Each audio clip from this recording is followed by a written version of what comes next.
Selamat pagi. Perkenalkan, nama saya Angga Yoga, NIM 191041 dan 905. Dosen Adi Mursalim SEMM kelas A2 Pagi Manajemen. Mata kuliah Manajemen Pemasaran. Baiklah, di sini diberikan tugas untuk menonton sebuah video. Setelah menonton, membuat sebuah PowerPoint. Di sini untuk materi untuk pertemuan keduanya tentang STP atau segmentasi Targeting Positioning Start Marketing Academy. Di sini kita melihat pengertian dari Start Market Academy.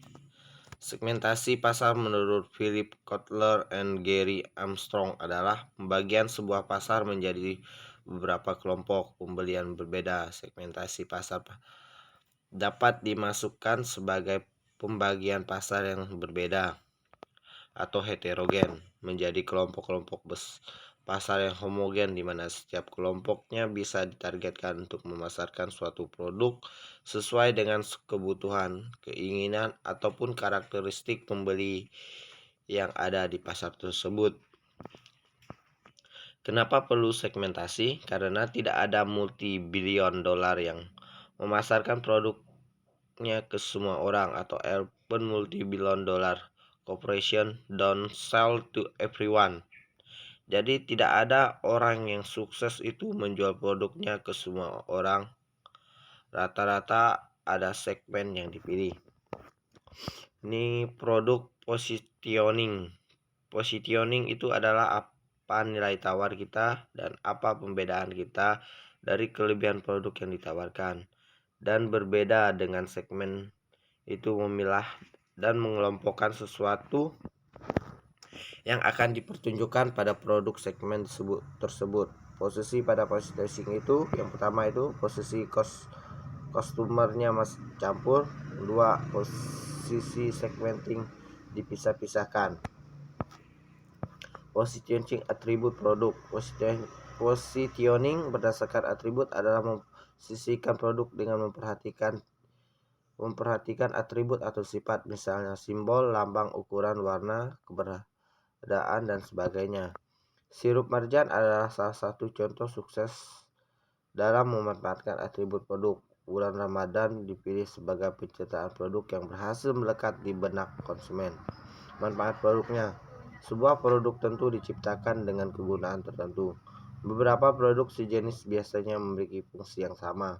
Misalnya produk obat sakit kepala merek Joss mengklaim dapat menyembuhkan sakit kepala dengan lebih cepat dan aman, sedangkan merek OY juga mengklaim hal yang sama, namun dengan menambahkan manfaat lainnya. Secara sekilas, merek OY akan dianggap memiliki manfaat lebih banyak daripada merek Joss, padahal keduanya memiliki kandungan yang berupa harga dengan kualitas terbaik. Positioning harga tidak selalu tentang siapa yang lebih murah, tapi juga harga reasonable sesuai dengan kualitas produk yang dihasilkan.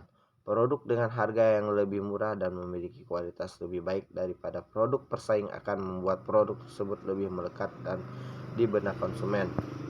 Berdasarkan pemakaian, strategi ini biasanya membutuhkan brand ambassador atau modal untuk mewakili iklan perusahaan, misalnya produk minuman berenergi yang menggunakan para atlet dan iklannya, produk kecantikan yang menggunakan para artis, dan sebagainya.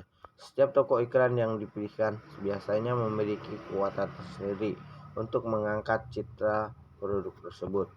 Berdasarkan pricing, strategi ini membuat produk Anda memposisikan diri sebagai yang lebih daripada produk pricing utama. Misalnya, bisa Anda lihat pada pricing antara dua raksasa bisnis smartphone, yakni Apple dan Samsung. Samsung seringkali mengeluarkan iklan-iklan kontroversial yang secara gampang menyindir produk terbaru dari Apple.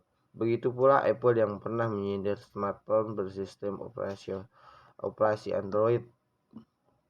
Hal-hal seperti ini dilakukan untuk menunjukkan bahwa produk pesaing tidak lebih baik dari produk buatannya sendiri.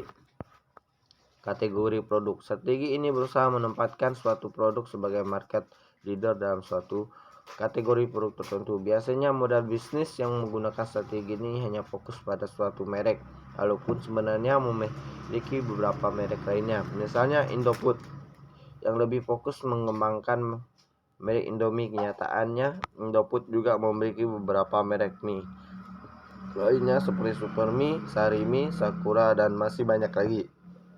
Dengan dominasi dan kapitalisasi pasar yang sangat besar, tidak mengherankan jika banyak dari kita yang secara otomatis memikirkan merek Indomie ketika berbicara mengenai mie instan. Baik, itulah PowerPoint yang dapat saya buat atau materi dari ringkasan dari video yang sudah saya tonton. Saya ucapkan sekian dan terima kasih. Mohon maaf jika ada kata atau pengucapan kalimat yang tidak tepat. Saya mohon maaf. Saya ucapkan sekian dan terima kasih.